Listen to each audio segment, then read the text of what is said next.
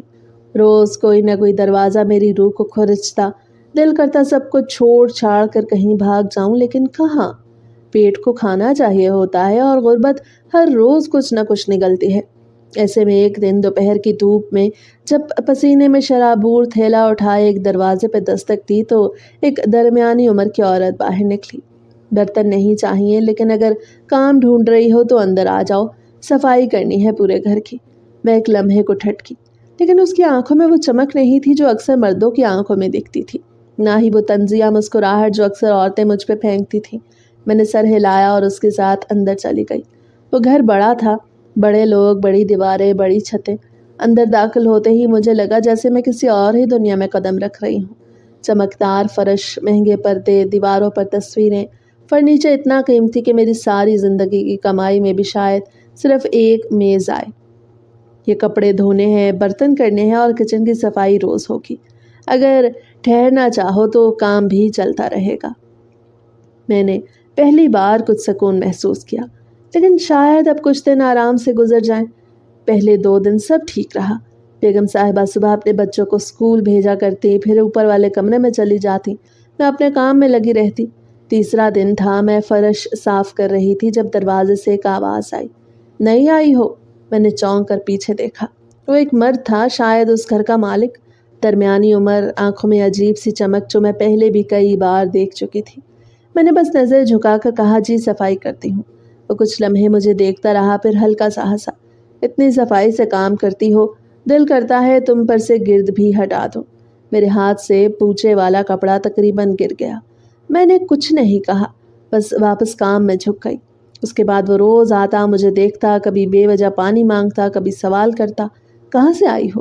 اور کوئی ہے تمہارے ساتھ؟ میرا دل روز بیٹھنے لگا۔ کام کا سکھ ختم ہو گیا تھا۔ ایک دن بیگم صاحبہ گھر سے باہر گئی تھی، وہ سیڑھیاں اتر کے نیچے آیا، میں کچن میں جھکی برتن دھو رہی تھی۔ تم جیسے لوگ محنت نہیں کرتے، موقع ڈھونڈتے ہیں، اور میں تمہیں وہی موقع دینا چاہتا ہوں۔ میرا دل چاہا وہ برتن اس کے سر پہ دے ماروں، لیکن میرے ہاتھ کانپنے لگے۔ میں ایک لمحے کے لیے ساکت ہو گئی۔ دفع ہو جاؤ، یہ لفظ میری زبان سے کسی آتش فشاں کی طرح نکلا۔ میں نے اگلے لمحے ایپرن پھینکی اور ننگے پیر اس گھر سے بھاگ نکلی۔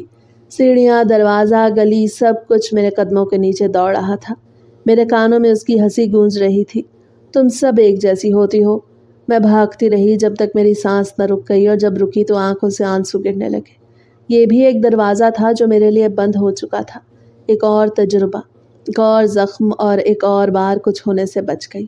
لیکن وہ کیا جو اندر ہو گیا، جو دل پر ہوا، جو اعتبار پر ہوا، اس کا حساب کون رکھے گا؟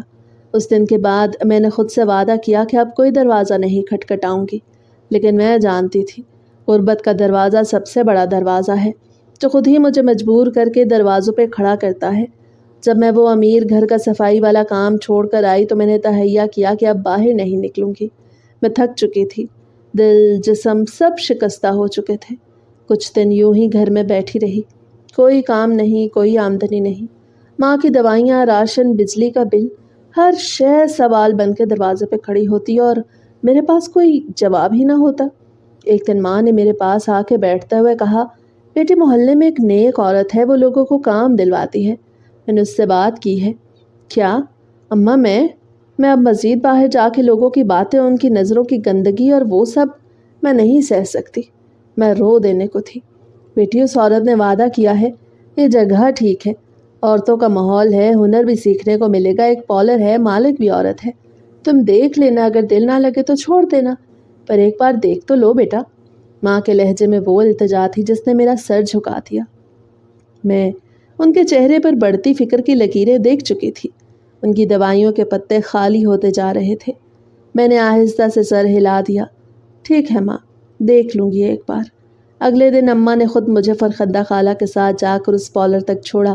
باہر سے دیکھنے پہ سب کچھ نارمل لگا، شیشوں میں چمکتا ہوا اندرونی منظر، عورتوں کی آوازیں، بیوٹی پروڈکٹس، ان کی خوشبو۔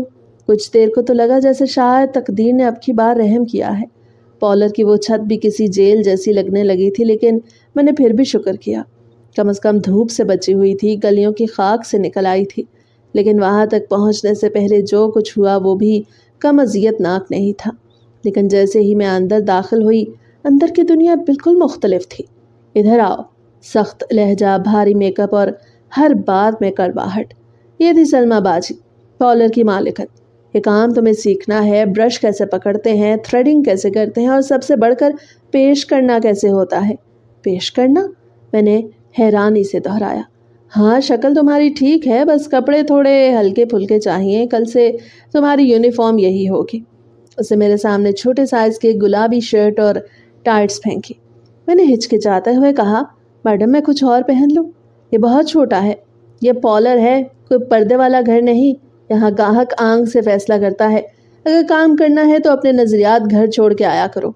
میرے حلق میں کچھ اٹک گیا، لیکن اگلے دن میں وہی کپڑے پہن کر آئی، شرمندگی سے سر جھکا کر گاہکوں کی نظریں چپ چاپ برداشت کرتی۔ دن گزرتے گئے، کچھ میک اپ سیکھا، تھریڈنگ بھی۔ پچھلی نوکریوں سے یہ کم تکلیف دہ لگتی تھی، لیکن عزت کا زخم یہاں بھی لگنے کو تھا۔ ایک دن پارلر میں خاص کلائنٹ آیا، امیر گھرانے کی ایک عورت، لمبے ناخن، نفاست سے بات کرنے والی۔ اس کے ساتھ ایک مرد بھی تھا جس کی آنکھیں میرے وجود پر مستقل پڑی تھیں۔ اسے فیشل دے دو۔ میں نے جیسے تیسے خود کو سنبھالا اور کلائنٹ کے چہرے پر جھک گئی۔ اس دوران وہ مرد بار بار میرے آس پاس منڈلانے لگا۔ پہلے بالکل پیچھے آ کے کھڑا ہو جاتا، پھر کبھی میرے ہاتھ کو چھونے کی کوشش کرتا۔ میں نے خود کو پیچھے کیا تو وہ ہنسا۔ سوری، بیلنس بگڑ گیا تھا۔ میرا دل زور زور سے دھڑکنے لگا۔ میں نے ہمت کی اور سلمیٰ باجی کے پاس گئی۔ میڈم، وہ آدمی، وہ مجھے تنگ کر رہا ہے، مجھے کام نہیں کرنے دے رہا۔ سلمیٰ نے اپنی بھویں چڑھائیں اور پھر سرد لہجے میں بولی، یہ سب یہاں چلتا ہے۔ اگر اتنا ہی پرابلم ہے تو دروازہ کھلا ہے، تمہیں کسی نے روکا نہیں؟ تو آپ مجھے جانے کا کہہ رہی ہیں؟ نہیں، میں تمہیں نکال رہی ہوں۔ ہمارے کلائنٹس کی بے عزتی ہم برداشت نہیں کرتے۔ میں ششدر رہ گئی۔ میری آنکھوں کے سامنے وہ لمحے گھوم گئے جب میں نے سوچا تھا کہ شاید یہاں عزت بچ جائے گی، شاید یہاں سے کچھ سیکھ جاؤں گی، شاید کوئی راہ نکل آئے گی۔ میں نے پیچھے مڑ کر نہیں دیکھا، کپڑے سمیٹے اور باہر نکل آئی۔ سورج اپنی تپش دکھا رہا تھا، لیکن اس پارلر کی چھاؤں میں جو گھٹن تھی اس سے یہ دھوپ کہیں بہتر تھی۔ جب میں پارلر سے نکلی میرے ہاتھ خالی تھے، دل تھکا ہوا تھا اور قدم ایسے لڑکھڑاتے جیسے زمین بھی میرا وجود اور بوجھ اٹھانے سے انکاری ہو۔ میں نے دوپٹہ سر پہ لیا، نظریں زمین پہ جما دیں اور چھوٹے چھوٹے قدموں سے گلی کے کونے کی طرف بڑھنے لگی، جہاں سے ہماری خستہ حال محلے کا رستہ نکلتا تھا۔ میں شاید زندگی سے تھکنے لگی تھی۔ تبھی وہ پہلی بار سامنے آیا، ایک کھمبے کے سائے تلے کھڑا، ایک ہاتھ جیب میں اور دوسرے ہاتھ سے سگریٹ سلگاتے ہوئے۔ میری نظروں نے بس ایک جھلک لی تھی کہ اس نے سر اٹھا کر مجھے دیکھا، آنکھوں میں ایک عجیب سا تجسس، جیسے وہ کچھ کہنا چاہتا ہو۔ ایکسکیوز می، اس کی آواز میرے کانوں میں پڑی۔ میں نے سنی انسنی کر دی اور قدم تیز کر دیے۔ کیا تم ادھر ہی رہتی ہو؟ تمہیں پہلے کبھی نہیں دیکھا۔ میں نے دل میں کہا، میں تمہیں دیکھنا بھی نہیں چاہتی۔ اگلے دن میں نے دوسرا رستہ لیا، پر وہ وہاں بھی کھڑا تھا، کبھی کسی دکان کے باہر، کبھی سڑک کے کنارے، موبائل میں نظریں جھکائے ہوتا۔ پر جیسے ہی میں پاس سے گزرتی وہ اٹھتا، میرے پیچھے لگتا اور قدم سے قدم ملانے لگتا۔ کیا نام ہے تمہارا؟ کہاں کام کرتی ہو؟ میں نے آنکھیں میچ لیں، لب بھینچ لیا اور خاموشی کے اندر چھپنے کی کوشش کی، پر اس سے میری خاموشی کو دعوت سمجھ لیا۔ اگلے دن اس نے مجھے دیکھ کے کہا، بہت اچھی لگتی ہو تم مجھے۔ میں رک گئی، میری برداشت کی دیوار ہلنے لگی تھی۔ تم کیا چاہتے ہو؟ وہ مسکرایا جیسے کوئی جیت حاصل کر لی ہو۔ کچھ نہیں، بس تمہاری آنکھوں میں جو اداسی ہے وہ میرے دل کو چبھتی ہے۔ میں نے اس سے سخت لہجے میں کہا، اپنا دل اپنے پاس رکھو، مجھے میرے حال پہ چھوڑ دو۔ میں وہاں سے نکل آئی، پر وہ لفظ میرے قدموں میں الجھ گئے۔ اس دن کے بعد روز یہی کھیل چلتا، وہ کسی نہ کسی زاویے سے میرے سامنے آتا اور میں جیسے اپنی ہی گلی میں اجنبی ہو کر چھپنے لگتی۔ لیکن کچھ ہی دنوں میں محلے میں چہ مگوئیاں ہونے لگی۔ شکل سے تو معصوم لگتی ہے، پر معلوم نہیں اندر کیا ہے۔ اب تو کھلے عام لڑکے اس کے پیچھے پیچھے چلنے لگے ہیں۔ کل کو اور جانے کیا کیا کرے گی۔ ایک دن ماں کی آنکھوں میں وہ سوال بھی آ گیا جس کا جواب میں نے خود سے بھی چھپایا تھا، مسکان، تو کہیں کسی کے چکر میں تو نہیں؟ وہ لڑکا کون ہے جو اکثر تیرے پیچھے دیکھا جاتا ہے؟ ماں، خدا کا واسطہ ہے بس کر دے۔ میں نے کچھ نہیں کیا، کچھ بھی نہیں۔ بیٹی، زمانہ کچھ نہیں دیکھتا، بس باتیں کرتا ہے اور لڑکیاں انہی باتوں سے برباد ہو جاتی ہیں۔ میرے اندر جیسے کچھ ٹوٹ گیا۔ مجھے لگا جیسے ہر دروازہ، ہر دیوار، ہر سایہ میرے کردار پر سوال اٹھا رہا ہو۔ حالانکہ میں تو خود کو ہر روز بچا رہی تھی، اس کی نظروں سے، زمانے کی باتوں سے اور اپنے ہی دل سے، جو کبھی کبھی چاہنے لگتا تھا بس ایک کندھا ہو جہاں تھوڑا سا رویا جا سکے۔ لیکن میں جانتی تھی کہ دنیا کسی غریب لڑکی کی ہمدرد نہیں ہوتی۔ یہاں ہر بات کا جواز مانگا جاتا ہے اور میرے پاس کچھ بھی نہیں تھا سوائے بدن پر پڑی عزت کی اس چادر کے جسے ہر روز سمیٹ سمیٹ کر میں سانس لیتی تھی۔ میں نے فیصلہ کیا کہ اب نہ میں راستہ بدلوں گی، نہ نظریں جھکاؤں گی۔ وہ سامنے آئے گا تو دیوار بن جاؤں گی۔ زمانہ کچھ بھی کہے پر میں خود کو خود سے ہارنے نہیں دوں گی۔ شاید وہ کسی ایک نہیں سے باز نہیں آنے والا تھا، یا شاید اسے میری خاموشی میں کوئی ہاں دکھائی دیتی تھی۔ وہ اب صرف رستے میں نہیں آتا تھا بلکہ میرے گھر کے باہر کھڑا ہونے لگا تھا، کبھی دروازے کے پاس، کبھی ہماری گلی کے نکڑ پہ۔ وہاں سے گزرنے والی عورتیں اسے دیکھ کے کانوں کو ہاتھ لگاتی اور توبہ توبہ کر کے مجھے دیکھتی۔ ان کی نظریں بھی جیسے اب میرے پیچھے بھاگتی تھی۔ میں دروازہ کھولنے سے بھی گھبرانے لگی تھی۔ ایک دن صبح کے وقت جیسے ہی میں نے دروازہ کھولا، میرا دل دھک سے رہ گیا۔ دروازے کے بیچوں بیچ ایک چھوٹا سا لفافہ پڑا تھا۔ میرا ہاتھ کانپنے لگا۔ میں نے جلدی سے ادھر ادھر دیکھا، پھر لپک کر وہ لفافہ اٹھایا اور اپنی چادر کے اندر چھپا لیا۔ کمرے میں آ کے جب کھلا تو اندر 2 سطریں لکھی تھی: مجھے تم سے بات کرنی ہے، صرف ایک بار۔ میرے ہاتھ کانپنے لگے۔ ماں میرے ہاتھوں کی کپکپاہٹ دیکھ کر چونک گئی۔ کیا ہوا مسکان، سب خیر تو ہے؟ میں نے جھوٹ بولا، کچھ نہیں ماں، بس سردی لگ رہی ہے۔ پر اماں سب سمجھ گئی تھی۔ اگلے دن محلے کی ایک عورت ماں کے پاس آئی اور آتے ہی بولی، باجی آپ کی لڑکی تو بدنام ہونے لگی ہے، اب سبھی لوگ باتیں کر رہے ہیں، کوئی نہ کوئی قدم تو اٹھانا پڑے گا۔ ماں خاموش ہو گئی، لیکن ان کی نظریں کہیں اور تھیں۔ شاید اندر ہی اندر وہ کچھ طے کر چکی تھی۔ میں بے خبر تھی۔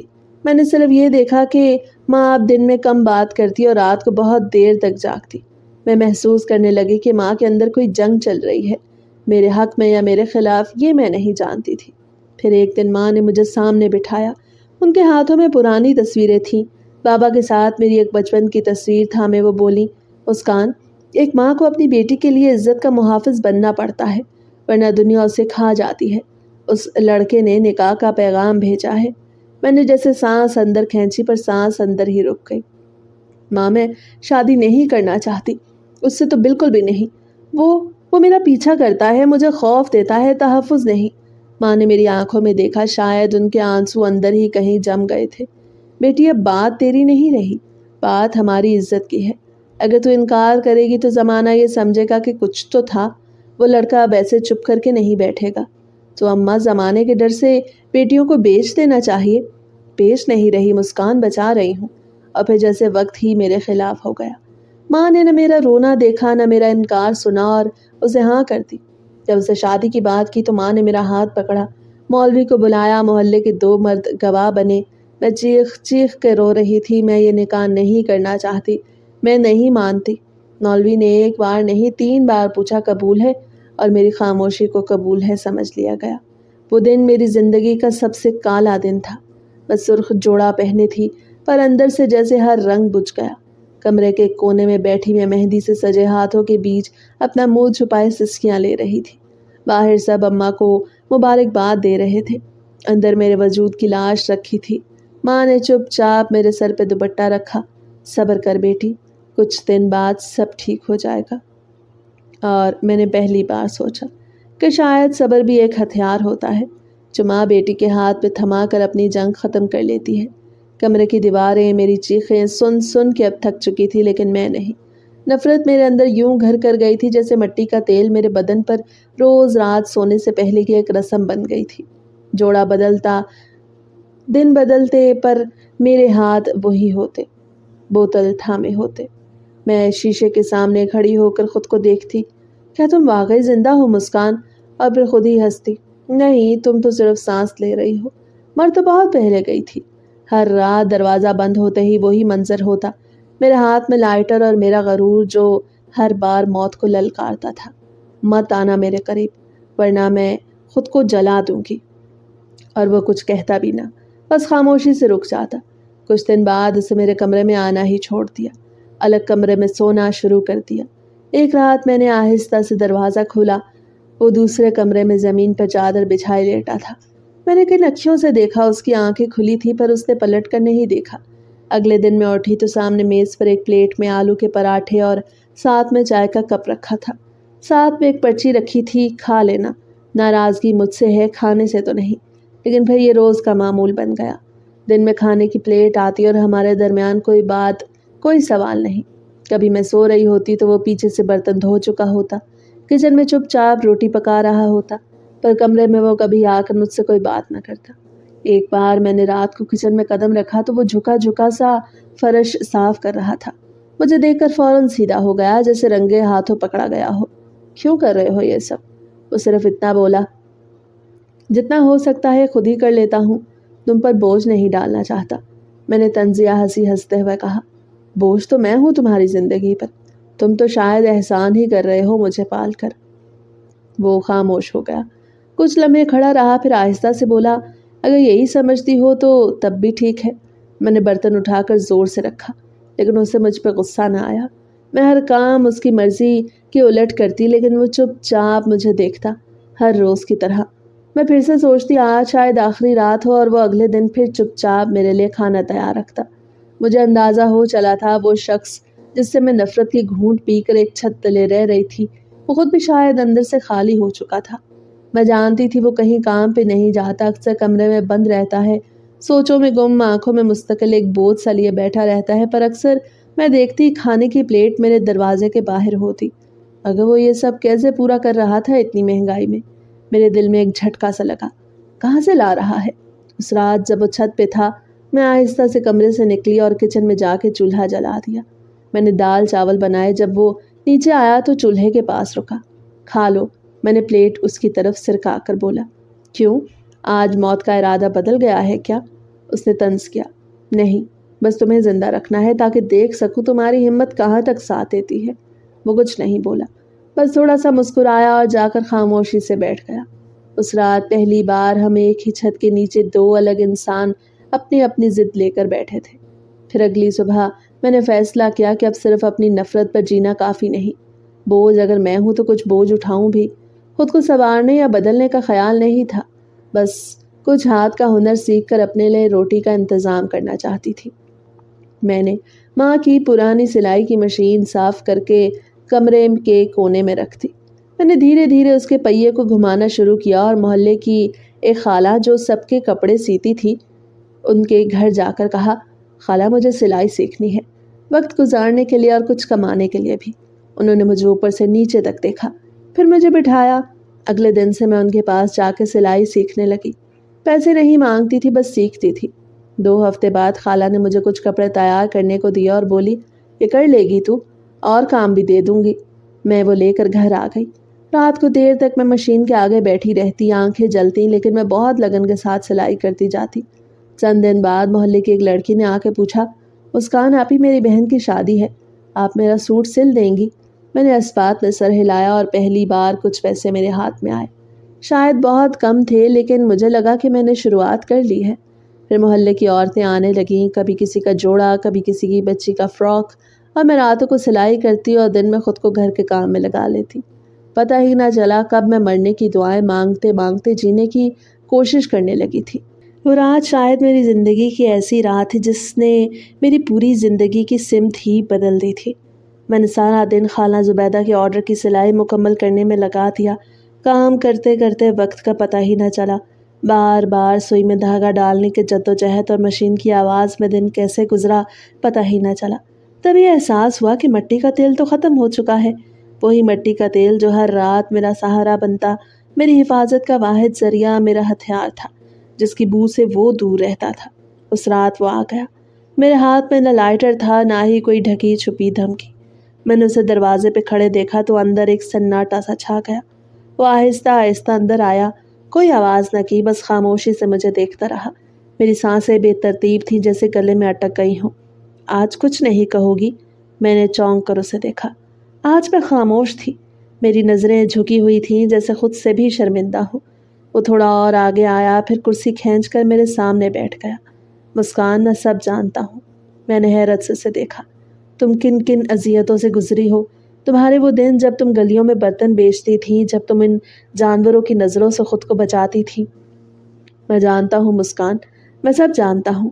میرے لب تھر تھر آ گئے، دل چاہا کچھ بولوں مگر کچھ نہیں نکل سکا۔ جانتی ہوں میں خود بھی ایک زمانے میں جیبیں کاٹتا تھا، چھوٹے موٹے دھوکے، بس زندہ رہنے کے لیے سب کرنا پڑتا ہے، کیونکہ سچ یہ ہے جب پیٹ بھوکا ہو تو انسان حلال اور حرام کے درمیان تمیز کھو بیٹھتا ہے۔ میرے آنسو اب چپکے چپکے بہہ رہے تھے۔ تم سے شادی میں نے دھونس سے کی، ہاں، کیونکہ مجھے لگا تھا کہ تم مجھ جیسی ہو، ٹوٹی ہوئی، بکھری ہوئی، خالی، اور شاید ہم ایک دوسرے کا سہارا بن سکے، پر تمہاری خاموشی نے مجھے توڑ کے رکھ دیا۔ ہر رات تمہاری آنکھوں کی وحشت، تمہاری موت کی خواہش میرے گناہوں کی سزا بنتی گئی۔ وہ اب بالکل میرے سامنے تھا، میں نے نظریں نہیں اٹھائیں مگر اس کے لہجے میں پہلی بار ایک لرزش تھی جو میرے دل کو چیر گئی۔ پر اب میں بدلنا چاہتا ہوں، سچ میں چاہتا ہوں تم میرے لیے نہ صحیح خود کے لیے جیو۔ مجھے تم سے کچھ نہیں چاہیے، بس ایک موقع دو تاکہ میں خود کو درست کر لوں، تاکہ تمہارے زخموں پر مرہم رکھ سکوں۔ پہلی بار میرا ہاتھ اس کے ہاتھ سے چھو گیا، نہ اس نے پکڑا نہ میں نے دیا، بس درمیان کی دوری مٹنے لگی۔ اس رات جب مٹی کا تیل ختم ہو چکا تھا، جب میرے اندر کی نفرت تھک چکی تھی، جب اس نے مجھے پہلی بار میرے ماضی سمیت قبول کرنے کی کوشش کی، اسی رات ہم ایک دوسرے کے ہو گئے۔ کمرے کی خاموشی میں پہلی بار سسکیوں کے بجائے کسی ٹوٹے وجود کے جڑنے کی آواز آئی تھی۔ اب وہ رات میری زندگی کی حسین رات بن گئی، بغیر زبردستی، بغیر دھمکی، صرف احساس کے ساتھ۔ وہ رات گزر چکی تھی مگر دل میں پہلی بار کچھ بدلا۔ صبح ہوئی تو میں نے پہلی بار ناشتے کے لیے 2 کپ چائے بنائی۔ وہ حیران سا دروازے کی چوکھٹ پہ کھڑا تھا، جسے یقین نہ آ رہا ہو کہ یہ سب سچ ہے۔ چائے پیو گے؟ میں نے ہلکی سی آواز میں پوچھا۔ وہ تھوڑا سا ہچکچایا، پھر آہستہ سے آ کے بیٹھ گیا۔ ہم دونوں کے درمیان ابھی بھی خاموشی تھی، لیکن اب وہ خاموشی کاٹتی نہیں تھی۔ ہم پہلی بار ساتھ بیٹھے تھے، کوئی دھمکی، کوئی خوف، کوئی ہتھیار درمیان میں نہیں تھا۔ تمہیں کبھی لگا کہ زندگی ایسے بھی ہوگی؟ اس نے دھیرے سے پوچھا۔ میں ہنس دی۔ نہیں، مجھے تو لگتا تھا میری زندگی بس وہی ہے جو میں بچپن سے جھیل رہی ہوں۔ میں نے کپ میں انگلی پھیرتے ہوئے کہا۔ ابا کا جانا سب کچھ بدل گیا۔ ماں نے بہت سنبھالنے کی کوشش کی مگر غربت وہ خاموش سانپ ہے جو رینگ رینگ کر سارے رشتے نکل جاتا ہے۔ میں بھی کچھ ایسا ہی تھا۔ باپ بچپن میں چھوڑ گیا، ماں کام پہ جاتی، میں دن بھر گلیوں میں آوارہ پھرتا۔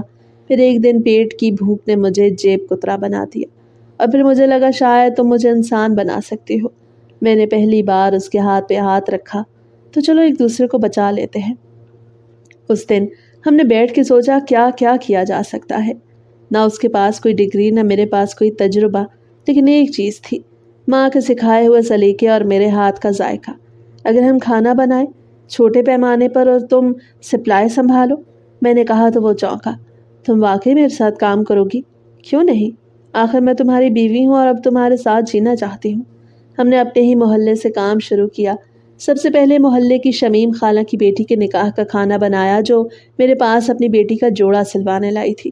میں نے کہا خالہ میں بہت اچھا کھانا بناتی ہوں، آپ مجھے موقع دیں، میں آپ کی مہمانوں کا کھانا بناؤں۔ آپ ویسے بھی تو کسی نہ کسی باورچی سے بنوائیں گی، انہوں نے ہچکچاتے ہوئے کہا، لیکن یہ کوئی بڑی تقریب نہیں ہوگی، صرف لڑکے کے گھر والے اور ہمارے بس۔ میں نے کہا کوئی بات نہیں، جتنا بھی بنانا ہے آپ مجھے بتائیں۔ انہوں نے شام کو مجھے سامان کے 10,000 روپے دیے تو میں نے وہ شاہزیب کے ہاتھ پہ رکھے۔ یہ لو، آج سے تمہارا کام شروع۔ وہ سارا سامان لے کر آیا، 5 کلو چاول، 2 سالن، 1 چکن اور دوسری سبزی اور 1 میٹھا۔ میں نے خود پکایا اور وہ سائیکل پر رکھ کر لے گیا۔ واپسی پر اس کی خوشی دیدنی تھی، سب نے بہت تعریف کی، کہا لڑکی کے ہاتھ میں ذائقہ ہے۔ میں نے ہنستے ہوئے کہا یہ ماں کی تربیت ہے۔ پھر دھیرے دھیرے کام بڑھنے لگا۔ ایک دن شادی، اگلے دن برسی، پھر میلاد، پھر ایک نیا آرڈر۔ ہمارا چھوٹا سا کچن ایک چھوٹے سے کاروبار کا مرکز بن گیا۔ روز شام کو ہم بیٹھ کے حساب کرتے، کبھی 1000 بچتا، کبھی 2-3 ہزار، تو کبھی گھر سے ہی مسالے لگ جاتے۔ ہم دونوں بدل رہے تھے۔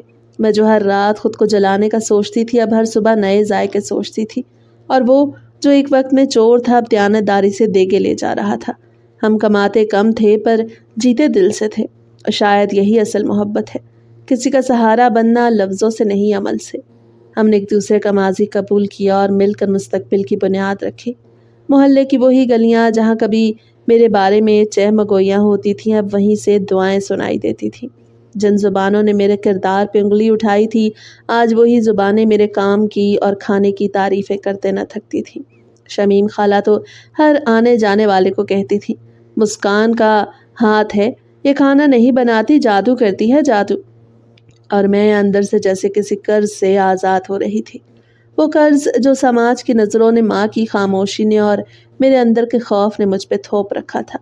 اب وہی سماج کہتا تھا، یہی ہے اصل بیوی جو اپنے شوہر کے ساتھ قدم سے قدم ملا کے چلے۔ ماں جو کبھی میری آنکھوں میں چھپی وحشت کو دیکھ کے خود بھی لرز جایا کرتی، اب میری مسکراہٹ دیکھ کے مطمئن ہو جاتی۔ ایک دن مجھ سے کہنے لگی، بیٹی اب تیرا چہرہ دیکھ کر دل کو سکون آتا ہے، تو اب پہلے جیسی نہیں رہی اور نہ ہی تیرا وہ شوہر۔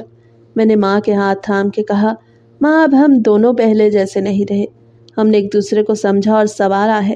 میرا وہ شوہر جس کے ساتھ میں کمرے کی دیواروں میں خود کو قید محسوس کرتی تھی، اب وہ میرا آسمان بن چکا تھا۔ ہم چھوٹے چھوٹے آرڈر سے بڑے خواب بنتے چلے گئے، اور ایک وقت آیا جب میں نے الماری کے خانے سے وہ پیسے نکالے جو میں کئی مہینوں سے جوڑ رہی تھی۔ خاموشی سے جا کر شاہ زیب کے سامنے رکھتی ہے، اسے سوالیہ نظروں سے دیکھا۔ یہ کیا ہے؟ میں نے کہا، یہ وہ بچت ہے جو ہر آرڈر سے میں تھوڑی تھوڑی جمع کرتی تھی، اور سوچو اس سے اب آگے کیا کرنا ہے جس سے ہماری آمدنی تھوڑی اور بڑھ سکے۔ شاہ زیب نوٹ گننے لگا، پھر اچانک رک گیا، آنکھیں پھیلا کر میری طرف دیکھا جیسے میں کچھ جادو کرنی ہوں۔ مسکان، یہ 1,00,000 روپے ہیں۔ میں نے اس کی آنکھوں میں جھانکا اور فخر سے کہا، ہاں، اب یہ تمہیں بڑھانے ہیں۔ وہ آہستہ آہستہ آسمان کی طرف دیکھنے لگا، آنکھوں میں ایک چمک، ماتھے پہ سنجیدگی اور لبوں پہ ہلکی سی مسکراہٹ۔ تو پھر وہ گویا ہوا، ہم اپنا چھوٹا سا ریسٹورنٹ شروع کریں؟ ہاں تو بسم اللہ کرو۔ اگلی صبح شاہ زیب نے بازار جانے کی تیاری کی، ہم دونوں نکلے اور سب سے پہلے پرانے فرنیچر کی دکانوں کی خاک چھاننی شروع کی۔ ایک دکان سے ہمیں چند پرانی کرسیاں اور 2 میزیں ملی۔ میں نے شاہ زیب کی طرف دیکھا، کیا یہ کام آئیں گی؟ اسے کرسی کے ایک پائے کو ہلا کے دیکھا، ارے بالکل، تھوڑی بہت مرمت، تھوڑا رنگ، پھر نئی لگیں گی۔ وہ دکاندار سے قیمت پہ جھگڑتا رہا، آخرکار 5 کرسیاں اور 2 میزیں ہم نے آدھی قیمت پہ لے لی۔ انہیں ایک رکشے والے کے ساتھ گھر بھیجا اور خود اگلے کام کے لیے نکل پڑے۔ دوسرا مرحلہ برتنوں کا تھا، بڑی پلیٹس، چھوٹے پیالے، گلاس، چائے کے کپ اور کچھ بڑے دیگچے، کچھ نئے خریدے، کچھ پرانے۔ میں پریشان ہو گئی، اب راشن کہاں سے آئے گا؟ لوگوں کو کھلائیں گے کیا؟ پیسے تو ختم ہو گئے۔ شاہ زیب نے میری پیشانی پہ ہاتھ رکھا، فکر نہ کرو، محلے کے کرانے والے سے بات کرتا ہوں۔ اگلے 2 دنوں میں ہم نے کرسیوں کو رنگ کیا، اور پھر وہ دن آیا جب چھوٹے سے کرائے کے کمرے کے آگے ہم نے پہلی بار بینر لگایا، مسکان فوڈ پوائنٹ۔ پہلے دن 2 لوگ آئے، دوسرے دن 5 اور تیسرے دن شام تک لائن لگ گئی۔ چٹخارے دار آلو کے پراٹھے اور چائے کی خوشبو نے وہ جادو کیا کہ ایک ہفتے میں پورے محلے میں ہی نام ہو گیا۔ میں چولہے کے آگے کھڑی تھی جب شاہ زیب نے کاؤنٹر سے آ کر بولا، مسکان، آج 1500 کی کمائی ہوئی۔ میرا دل دھڑکا، سچ؟ اور ہاں، کریانے والے کا قرضہ اگلے مہینے پورا ہو جائے گا۔ 1 مہینے کے اندر نہ صرف ہمارا قرضہ اتر چکا تھا، بلکہ 2 اور کرسیاں، ایک نیا سائن بورڈ بھی آ چکا تھا۔ 1 سال میں ہم نے جو سیکھا وہ کسی کتاب میں نہیں ملتا۔ ہم نے بھی اپنی زمین آنسوں سے سینچی، اور جب امید کا پہلا کومپل پھوٹا، تب جانا کہ زبردستی سے بندھے رشتے بھی اگر خلوص سے سینچے جائیں تو ایک دن اپنا رنگ دکھا ہی دیتے ہیں۔ اب زندگی کے دسترخوان پر صرف روٹی نہیں، سکون بھی ہے، اور کچن کی دیواروں میں محبت کی خوشبو بسی ہے۔ میں اب مسکراتی ہوں کیونکہ میں نے دیکھا ہے، اندھیرے کے بعد روشن صبح نکلتی ہے، بس تھامنے والا ہاتھ سچا ہونا چاہیے۔ کہتے ہیں زندگی ایک کتاب ہے جس کے کچھ صفحے آنسوؤں سے بھیگے ہوتے ہیں، کچھ صفحے خاموشی سے لکھے جاتے ہیں، اور کچھ ایسے بھی ہوتے ہیں جو مسکراہٹوں سے جگمگاتے ہیں۔ ہم سب زندگی کی دوڑ میں بھاگ رہے ہیں، کوئی عزت کے پیچھے، کوئی روٹی کے، کوئی محبت کے، لیکن کچھ لمحے ایسے آتے ہیں جب انسان رک کر صرف یہ سوچتا ہے کہ آخر ان سب سے بھاگ کر کیا حاصل ہوگا۔ میرے لیے وہ حاصل یہ چھوٹا سا چولہا ہے، وہ ٹوٹی کرسی جس پہ گاہک بیٹھ کر دعائیں دیتا ہے، وہ چائے کی خوشبو ہے جس پہ میری ماں کی یادیں بسی ہیں، اور وہ ہاتھ جو ہر مشکل میں میرا ساتھ دیتا ہے، شاہ زیب کا ہاتھ۔ ہم نے سوچا تھا کہ بس قرض اتر جائے، لیکن قدرت نے ہمیں سکون دے دیا، عزت دے دی، اور سب سے بڑھ کر ایک دوسرے کو سمجھنے کا ہنر دے دیا۔ یہ دنیا تم سے تمہاری کہانی چھین لینا چاہتی ہے، لیکن اگر تم ہار نہ مانو تو تمہاری کہانی تمہارا فخر بن جاتی ہے۔ اب جب کوئی کہتا ہے کہ عورت اکیلی کچھ نہیں کر سکتی تو میں صرف مسکرا کے کہتی ہوں کہ ہاں، اکیلے شاید نہیں، لیکن سچے جذبے، تھوڑے خلوص اور کسی ایک کا یقین ایک دنیا کو بدل سکتا ہے۔ کہانی ختم نہیں ہوئی، یہ تو ایک نئی شروعات ہے، کیونکہ ہر وہ عورت جو اندھیرے سے گزر چکی ہو وہ جانتی ہے کہ سورج کی روشنی کی قیمت کیا ہوتی ہے۔ بس سچا جذبہ، تھوڑی محنت اور ایک ہاتھ جو تھامے رکھے، پھر صبح ضرور نکلتی ہے۔